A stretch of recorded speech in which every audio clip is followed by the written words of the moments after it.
संसार अहिले बिग्रिएको, यो देशको राजनीति बिग्रिएको भनेको आफूलाई केन्द्रमा राखेर सोच्ने गरेको कारणले बिग्रिएको। तपाईँ मजदुरको अगाडि चप्पल लाएको मान्छे यहाँ पस्दाखेरि जति झुक्नुहुन्छ, चाहे यो देशको कुनै पार्टीको अध्यक्ष आओस् या यो देशको प्रधानमन्त्री आओस्, तपाईँ त्यति नै झुक्नुपर्छ, त्यहाँभन्दा बढी होइन। म देशका नागरिकप्रति त्यो चप्पल, खुट्टामा चप्पल नभएका नागरिकहरूको लागि, भोको पेटका लागि र आङमा लुगा नभएका ती तमाम नागरिकहरूको लागि मैले राजनीति गरेको हुँ भन्ने भित्र भाव छ, मातृभूमिप्रति प्रेम छ भने तपाईले अनि मात्र तपाईले राजनीति गर्नुको कारण तपाईको उपदेयता त्यहाँ मात्र खुल्छ। शेरबहादुर देउवाजीहरू, महन्त ठाकुरजीहरूलाई गाली गरिरहन पनि जरुरी छैन। उहाँहरूले आफ्नो योग्यता, क्षमता, दक्षता, त्यति बेलाको ज्ञान अनुसार सक्ने जति गर्नुभयो। कि लोकतन्त्रको विकल्प राजतन्त्र हुन सक्छ, गणतन्त्रको विकल्प राजतन्त्र हुन सक्छ? बिल्कुल होइन। यो कुरा याद राख्न तपाईँहरूलाई म जरुरी ठान्छु। सबैले तिमी महान थियौ, तिमी शक्तिशाली थियौ, तिमी पढेका पनि थियौ, तिमी बौद्धिक पनि थियौ, तिमी उच्च कुलका पनि थियौ, तर तिमीसँग इमान थिएन, तिमीले अर्काकी श्रीमती हरेका थियौ। पुराना पार्टी, परम्परागत पार्टीहरूले लुट्नसम्म यो देश लुटे, अब मैले पनि लुट्न पाउनुपर्छ भनेर खोलिएका पार्टीहरू वैकल्पिक शक्ति हुँदैनन्। यो पनि बुझ्न जरुरी छ। वैकल्पिक शक्ति हुनको लागि के चाहिन्छ, के हुनुपर्छ, के गरेपछि वैकल्पिक शक्ति हुन्छ। तामाङ भाषा गयो भने, राई भाषा गयो भने, थारू भाषा गयो भने, कुनै पनि देशको अल्पमतमा परेको एउटा भाषा गयो भने तपाईँ बुझ्नुहोस्, यो देशमा अहिले के भइरहेको छ भने वैकल्पिक शक्तिको नाममा एउटा गफाडी विदेशी दलाल, एउटा पार्टी, एउटा द्रव्य पिचास, एउटा यो अभियान ग्रुप, अनि एउटा बदमास आफूलाई सेल्फ सेन्टर, आफूलाई केन्द्रित राखेर हेर्ने एउटा व्यक्ति, अनि स्वतन्त्र उम्मेदवार भनेर यो देशका जनतालाई बेवकुफ बनाउन खोजिरहेको छ। यहाँ वैकल्पिक शक्ति तपाईहरूले स्थापित गर्ने, हामीले वैकल्पिक शक्ति स्थापित गर्ने हो भने के मापदण्ड हुनुपर्छ, के हुनुपर्छ, यो पहिला भेरिफाई हुनुपर्छ, अनि मात्र वैकल्पिक शक्ति। तपाईलाई गफ गर्न आउँछ, 2-4 पैसा गोजीमा छ, एउटा गाडी पनि राम्रो किन्नु भएको छ, विचारधारा केही छैन, गफाबाजी लाउनु भयो, झोलामा पार्टी बोकेर हिँड्नु भयो, अब पार्टी बनाउँछु म वैकल्पिक शक्ति हुँ भनेर, त्यस्ता वैकल्पिक शक्ति हुँदैनन्। पहिलो कुरा यो बुझ्न जरुरी छ। ठुला पार्टीहरूलाई चुनौती दिन्छु, बुढाहरूले खराबी गरे, अब बुढाहरूले लुट्नुसम्म यो देश लुटे, पुराना पार्टी, परम्परागत पार्टीहरूले लुट्नसम्म यो देश लुटे, अब मैले पनि लुट्न पाउनुपर्छ भनेर खोलिएका पार्टीहरू वैकल्पिक शक्ति हुँदैनन्। यो पनि बुझ्न जरुरी छ। वैकल्पिक शक्ति हुनको लागि के चाहिन्छ, के हुनुपर्छ, के गरेपछि वैकल्पिक शक्ति हुन्छ, त्यो कुरा बुझ्न जरुरी छ। भ्रष्टाचार गर्न नपाएर, चोर्न नपाएको झ्वाकमा म इमान्दार हुँ भन्न मिल्दैन। उनीहरूले चोरे, मैले चोर्न पाइनँ, अब म चाहिँ इमान्दार छु किनभने मैले चोरेको छुइनँ भने। अवसर पायो भने तिमी चोर्छौ कि चोर्दैनौ, पहिला त्यो कुरा भेरिफाई हुनुपर्छ। सिस्टम तिमीले त्यो बनाएको छौ कि छैनौ तिम्रो पार्टीमा, त्यो हुनुपर्छ, अनि मात्र तिमी वैकल्पिक शक्ति हुन सक्छौ। नत्र चोर्न नपाएर, बलात्कार गर्न नपाएर सदाचारका कुरा गर्नेहरू, त्यस्ता मानिसहरूदेखि सावधान हुनुपर्छ। सबै वैकल्पिक शक्ति होइनन्। यदि वैकल्पिक शक्ति हो, यो देश तपाईँ साँच्चै नै बनाउन चाहनुहुन्छ, यो देशप्रति मेरो जिम्मेवारी छ। म देशका नागरिकप्रति त्यो चप्पल, खुट्टामा चप्पल नभएका नागरिकहरूको लागि, भोको पेटका लागि र आङमा लुगा नभएका ती तमाम नागरिकहरूको लागि मैले राजनीति गरेको हुँ भन्ने भित्र भाव छ, मातृभूमिप्रति प्रेम छ भने तपाईले अनि मात्र तपाईले राजनीति गर्नुको कारण तपाईको उपदेयता त्यहाँ मात्र खुल्छ, अनि मात्र तपाईँ राजनीतिमा आएको साकार हुन्छ। केवल गफ लडाउनको लागि, पत्रकारहरूलाई आफ्नो भाइरल हुनको लागि, केही कुराहरू गर्नको लागि मात्र होइन। त्यसकारण विचार गर्न जरुरी छ, किन तपाईँ राजनीति गर्दै हुनुहुन्छ अनि किन मिल्ने, पहिलो यो कुरा पनि जरुरी छ। मिल्न त मिल्ने, कोसँग मिल्ने?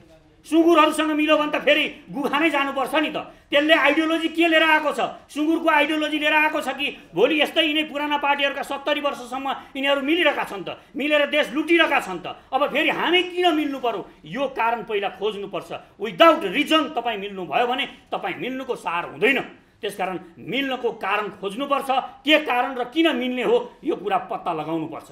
राम र रावणको लडाईँ तपाईँले थाहा पाउनु भएको छ, इतिहासमा तपाईँले पढ्नु भएको छ। रामले जिते, रावणले हारे। रावणले हारेपछि यो रावणबाट त केही ज्ञान लिनुपर्छ। जाऊ लक्ष्मण, तिमी गएर सोध के हो, तिमी मर्ने बेलामा यिनले केही उपदेश दिन्छन् तिमीलाई जुन हामीलाई काम लाग्छ भनेर लक्ष्मणलाई पठाएछन् रामले। रामले पठाइसकेपछि अनि तिमी एउटा कुरा बुझ, तिमी रामको त्यो हारेको छ भनेर रावणको सिंहासनपट्टि गएर बस्ने होइन, तपाईँ तलपट्टि खुट्टापट्टि बस्नु तिमी भनेर रामले हराउनु भयो।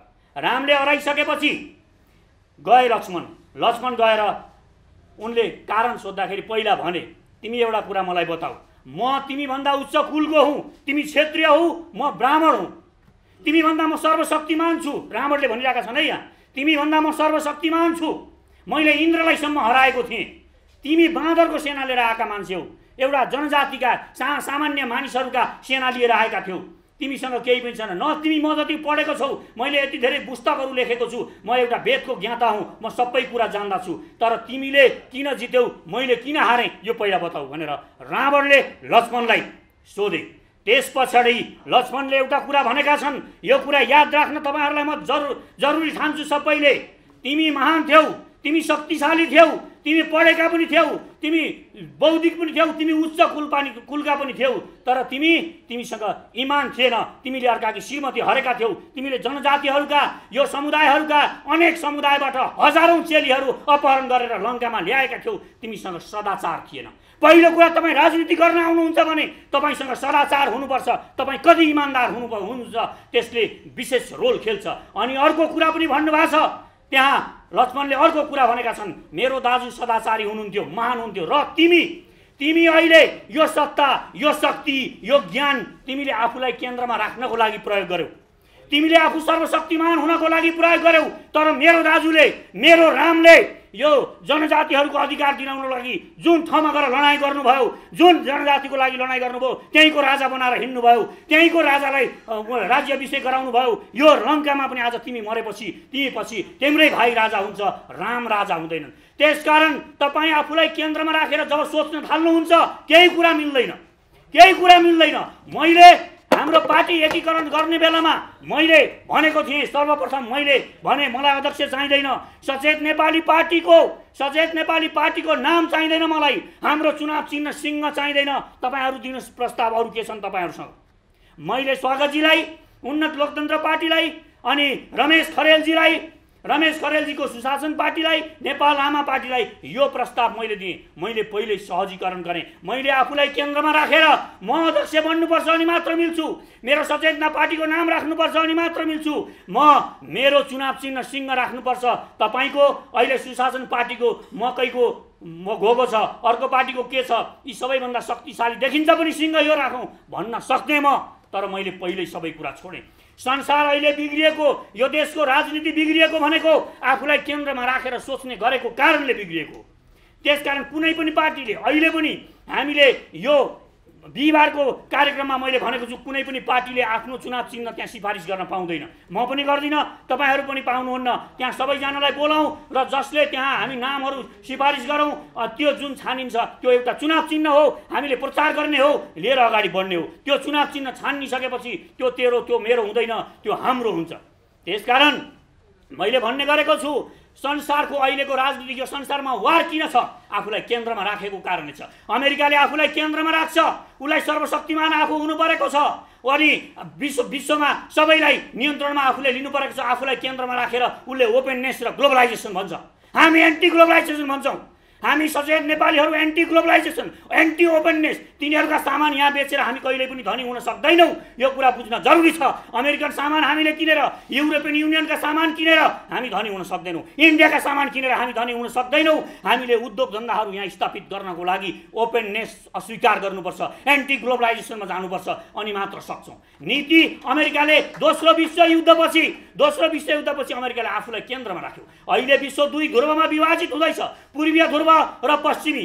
तपाईँ हेर्नुहोस्, पश्चिमकाहरू अहिले G7 राष्ट्रहरू एक ढिक्का भएका छन्। यतापट्टि चाइना, रुस, अब बिस्तारै इन्डिया पनि आउँछ, बिस्तारै जापान पनि आउँछ।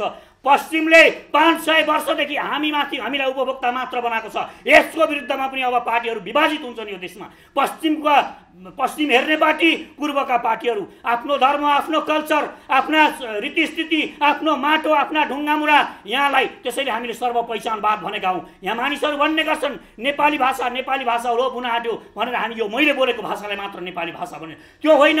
तामाङ भाषा गयो भने राई भाषा गयो भने, थारू भाषा गयो भने, कुनै पनि देशको अल्पमतमा परेको एउटा भाषा गयो भने तपाईँ बुझ्नुहोस् नेपाली भाषा पनि त्यही लाइनमा जानेवाला छ।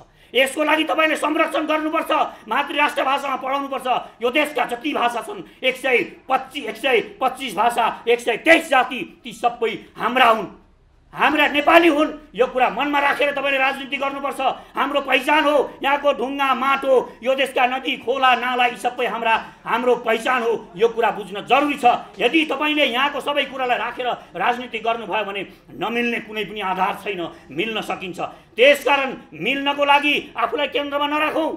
पहिलो कुरा आफूलाई केन्द्रमा नराखौँ, यो कुरामा ध्यान दिउँ। र अर्को कुरा, तपाईँ मलाई कान्छी अम्लो दिनुहोस्, धेर पर्दैन। तपाईँ मलाई कान्छी अम्लाको शक्ति दिनुहोस्, यो देश हामी परिवर्तन गर्न सक्छौँ। म तपाईँलाई विश्वास दिलाउँछु। एउटा सानो उदाहरण हाम्रै मिथकबाट हामीले उदाहरण दिनुपर्ने भएकोले एउटा सानो उदाहरण दिन्छु। कान्छी अम्लाको शक्ति तपाईँलाई थाहा छ, कृष्णको चरित्र पढ्नु भएको छ तपाईँले। गोवर्धन पहाड उठाएको, गोवर्धन पहाड पुरा गाउँलेलाई कंसको त्यो निरङ्कुश सत्ताबाट बचाउनु थियो। बचाउन जाँदाखेरि सबैलाई लुकाउनु पर्ने थियो, जनतालाई नरसंहार गरिरहेको थियो कंसले। त्यो नरसंहार गरिरहँदाखेरि कृष्णले सब जनताहरूलाई लुकाउनु पर्ने थियो, आफ्ना जनताहरूलाई। तब उहाँले गोवर्धन पहाडको छेउमा लिएर जानुभयो। गोवर्धन पहाड उठाएर छारी दिनुपर्ने थियो, छानो दिनुपर्ने थियो, तर उहाँलाई सम्भावना थिएन। उहाँले भन्नुभयो, सबै तिमीहरू कान्छी अम्लो निकाल, सबै तिमीहरू कान्छी अम्लो निकाल।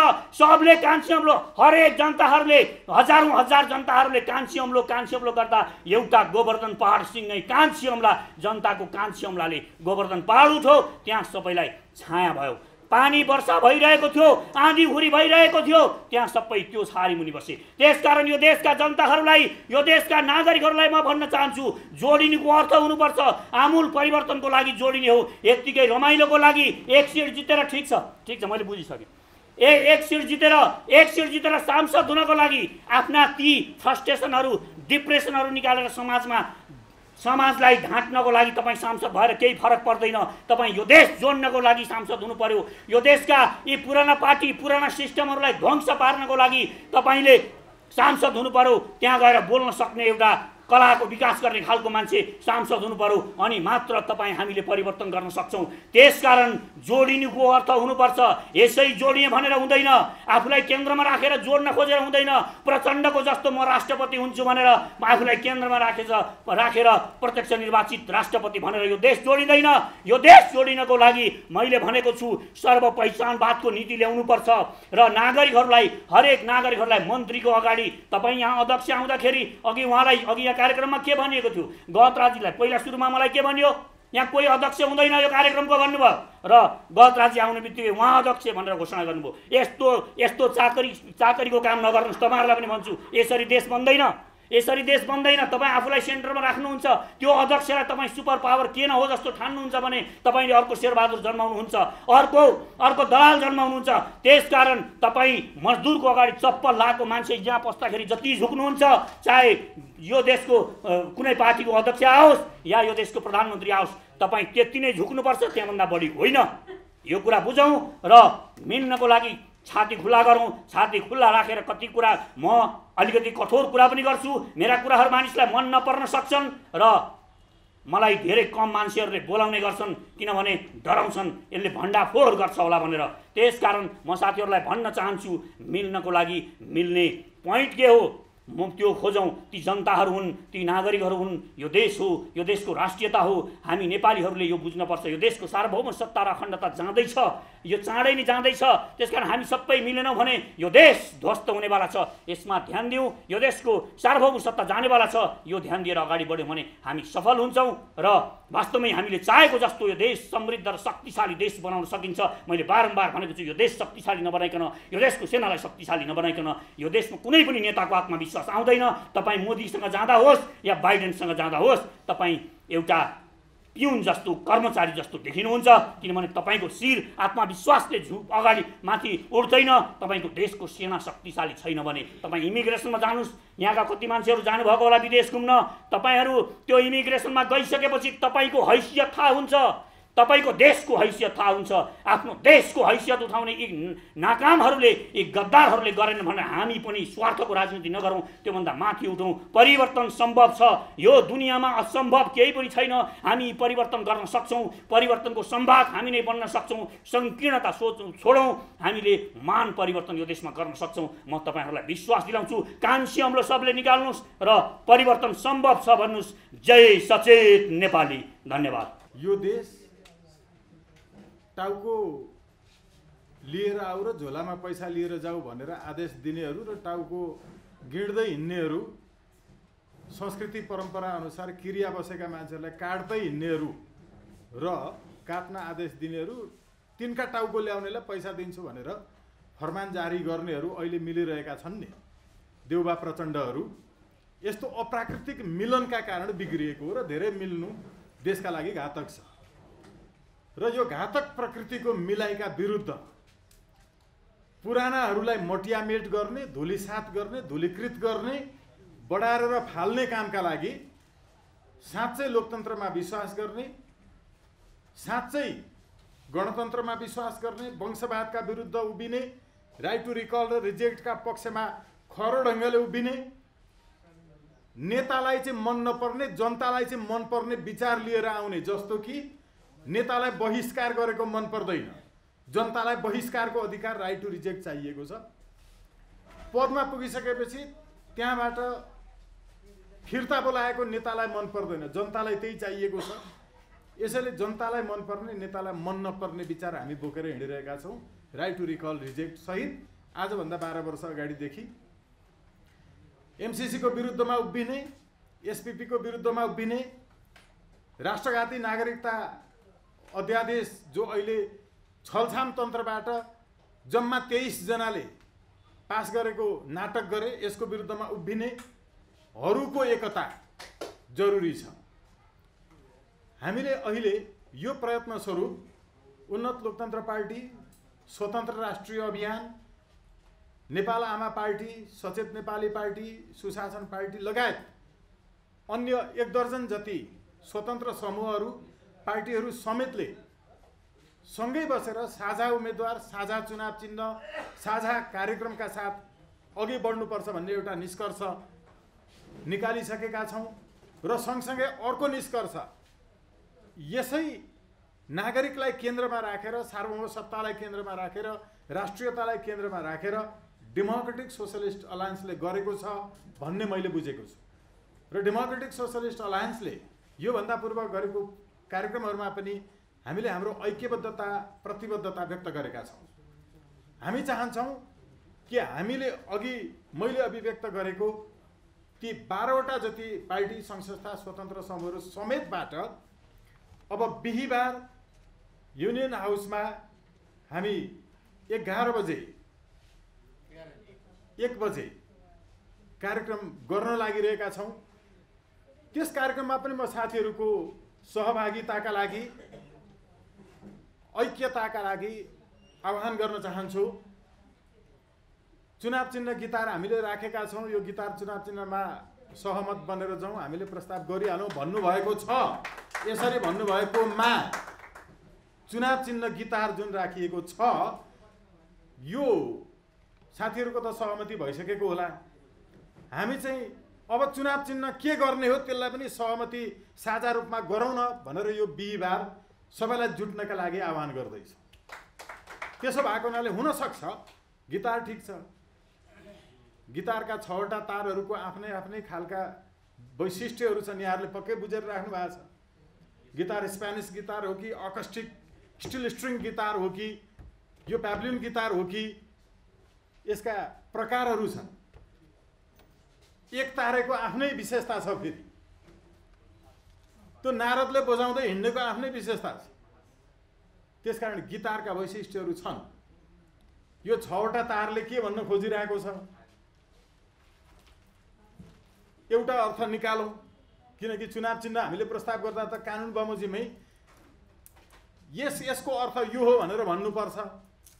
हामी साझा चुनाव चिन्हका लागि पनि प्रयत्न गरिरहेका छौँ। सबैप्रति म विनम्रतापूर्वक एउटै मात्रै आग्रह गर्न चाहन्छु, हामी हाम्रा सम्पूर्ण झन्डा नाम पार्टीका इत्यादि सम्पूर्ण छोडेर अहिले पुरानाहरूलाई अन्त्य गर्नु छ। नयाँ भन्दैमा त्यही एमसीसी को समर्थन गर्ने, एसपीपी को समर्थन गर्ने, यस्तो राष्ट्रघाती नागरिकता अध्यादेशको तपाईको चाहिँ समर्थन गर्नेहरूको पक्षमा हामी नयाँ भन्ने नामले मात्रै कहिलेकाहीँ झुकिएर बोलिरहेका हुन्छौँ कि त्यसलाई पनि पुनर्विचार गरौँ। अघिल्लो पुस्ताका केपी ओलीज्यूहरू लगायत शेरबहादुर देउवाज्यूहरू, महन्त ठाकुरज्यूहरूलाई गाली गरिरहन पनि जरुरी छैन। उहाँहरूले आफ्नो योग्यता, क्षमता, दक्षता, त्यति बेलाको ज्ञान अनुसार सक्ने जति गर्नुभयो। यहाँ उपस्थित कसैले पनि हाम्रो घरमा बुढा हजुरबुवाहरू, हजुरआमाहरू हुनुहुन्छ भने उहाँहरूलाई काम लगाउनु हुन्न होला। तपाईँले काम लगाउनु भयो भने तपाईँ निर्मम हुनुहुन्छ, निर्दयी हुनुहुन्छ, अमानवीय काम गर्नुभएको अर्थ लाग्छ। त्यसैले उहाँहरूलाई हामीले सेवा गरौँ, उहाँहरूलाई रेस्ट गर्न दिउँ, उहाँहरूले अहिलेसम्म गर्नुभएको काममा धन्यवाद ज्ञापन गरौँ र घरमा बुढाबुढी, बुवा हजुरबुवाहरूलाई काम नलगाइकन पौष्टिक पदार्थ खुवाएर राखे जस्तो राखौँ। अब उहाँहरूबाट सम्भावना छैन। यसो भएको हुनाले उहाँहरूले गरिजतेका कामहरूको पनि हामी प्रशंसा नै गरौँ र केही साथीहरू छुट्नु भएको छ, केही साथीहरू बाहिर हुनुहुन्छ, केही साथीहरूलाई हामीले संस्थागत रूपमा, वैयक्तिक रूपमा कार्यक्रमहरू गरेर भेटघाट गरेर सँगै जानका लागि आह्वान गरेका छौँ। अझै धेरै साथीहरू हुनुहुन्छ, नयाँ नै दलहरू खोलेर आउनुहुनेहरू हुनुहुन्छ, उहाँहरूलाई पनि हामी आह्वान गरौँ। हामीले त गरेका नै छौँ। यो 4वटा दलले अघि हामीले भनेका थियौँ, हाम्रो त्यहाँ एउटा समिति छ, समितिले पनि कुरा गरिरहेको छ। सबैलाई एकजुट बनाएर अगाडि जानका लागि हामी आफ्नो ठाउँबाट भूमिका खेलौँ। जम्मामा पुरानाहरूलाई अन्त्य गरौँ, नयाँ, साँच्चैका नयाँ विचारसहितका नयाँलाई अगाडि बढाउनका लागि हामी आह्वान पनि गर्दछौँ। अब यो चुनाव चिन्हका सवालमा चाहिँ बिहीबारको दिन गिटारै हुने हो कि अथवा अन्य केही हो, हामीले त प्रस्ताव गरिहालेका छैनौँ। बिहीबार एकचोटि भेला हुनका लागि म आह्वान गर्छु। यो असाध्यै राम्रो हुनेछ। यसमै सहमति भयो भने पनि समस्या छैन, अर्को कुनैमा भयो भने पनि समस्या छैन। तर एउटै कुरा हाम्रो डेमोक्रेटिक सोशलिस्ट अलायन्सका अध्यक्ष सीबी गहतराज्यूलाई नै हेरेर भनिरहेकै हो। वास्तवमा म विनम्रतापूर्वक आह्वान गर्छु, आग्रह गर्छु, बिहीबारका दिन एउटा ऐक्यता कायम गरौँ र अगाडि बढौँ। धन्यवाद। नेपाली जनताले चाहिँ के को विकल्प चाहिरहेका छन्? यो सवाललाई चाहिँ अलि बङ्ग्याउने, घुमाउने अनि आफ्नो स्वार्थ अनुसार चाहिँ परिभाषा गर्ने, त्यसलाई आफ्नो अनुकूलतामा ढाल्ने ठुला ठुला साजिसहरू, षड्यन्त्रहरू भइरहेको अवस्था छ। नेपाली जनताले वर्तमान राजनीतिक नेतृत्व जो पटक पटक सत्तामा गएर पनि शहीदहरूको आकांक्षा अनुसार नेपाली जनताको चाहना, समानताको चाहना, सामाजिक न्यायको चाहना, समानुपातिक समावेशीकरणको चाहना र अग्रगमनको चाहना, समृद्ध नेपालको चाहना, दिगो शान्तिको चाहना र सबै नेपाली समान हुन् भन्ने चाहनालाई पूरा गर्नका लागि वर्तमान राजनीतिक नेतृत्व असफल भएको छ। यसले जनताका आकांक्षाहरूलाई पूरा गर्न सकेको छैन। नेपाली जनताले वर्तमान राजनीतिक नेतृत्वको विकल्प चाहेको छ। नेपाली जनताले बहुदलीय व्यवस्थाको विकल्प चाहेको छैन। म यहाँ तपाईहरुको बीचबाट भन्न चाहन्छु कि यदि कोही यस देशमा भ्रममा छ भने कि लोकतन्त्रको विकल्प राजतन्त्र हुन सक्छ, गणतन्त्रको विकल्प राजतन्त्र हुन सक्छ, बिल्कुल होइन। लोकतन्त्रको विकल्प अझ उन्नत लोकतन्त्र हुन सक्छ। गणतन्त्रको विकल्प समावेशी लोकतान्त्रिक गणतन्त्र जस्तो नेपाली जनताले चाहेको छ त्यो हुन सक्छ। बैलगाडाको विकल्प, जेटको विकल्प, प्लेनको विकल्प बैलगाडा हुन सक्दैन। प्लेनको विकल्प जेट हुन सक्छ, रकेट हुन सक्छ, तर बैलगाडा हुन सक्दैन र देश फर्केर चाहिँ पुनरुत्थानमा जान सक्दैन। त्यसकारणले म यहाँ यो भ्रमलाई चिर दिन चाहन्छु। यसै कसैले यो मुलुकलाई फेरि कुनै न कुनै रूपमा राजा ल्याउने, कुनै न कुनै रूपमा धर्मनिरपेक्षता समाप्त गर्ने, संघीयता खारेज गर्ने, जनताको अधिकार हजारौंले दिएको बलिदानपछि ल्याएको चाहिँ समावेशी लोकतान्त्रिक गणतन्त्रलाई समाप्त पार्ने षड्यन्त्र गर्छ भने त्यो दिवास्वप्न हो र त्यसको विरुद्धमा नेपाली जनता फेरि सशक्त रूपमा उभिनेछन्। त्यसकारणले हामीले चाहिँ यहाँ विकल्प चाहेको छ। नेपाली जनतालाई हामीले विकल्प दिन सक्नुपर्छ। म सिबी गहतराज लगायत सम्पूर्ण उहाँको टिमलाई धन्यवाद दिन चाहन्छु। हामी विकल्प दिन चाहन्छौँ केका लागि? समावेशी लोकतान्त्रिक गणतन्त्रका लागि। हामी विकल्प दिन चाहन्छौँ भ्रष्टाचारको नियन्त्रणका लागि। हामी विकल्प दिन चाहन्छौँ सुशासनका लागि। हामी विकल्प दिन चाहन्छौँ अझ बलियो संहिताको लागि, समावेशी लोकतन्त्रको लागि हामी विकल्प दिन चाहन्छौँ। अहिले पनि संविधानमा केही बुँदाहरू जुन नेपाली जनताका चाहनाहरूलाई पूरा गर्न सकेका छैनन्, नेपाली जनताले अहिले पनि आफूलाई समान अनुभूति गरेको छैन, कतिपय पहिचान पाइरहेका छैनन्, त्यस्ताहरूलाई संविधानको संशोधन हुन्छ कि पुनर्लेखन गरेर हुन्छ। जब हामी मोर्चा बनाएर बहुमतमा आउँछौँ भने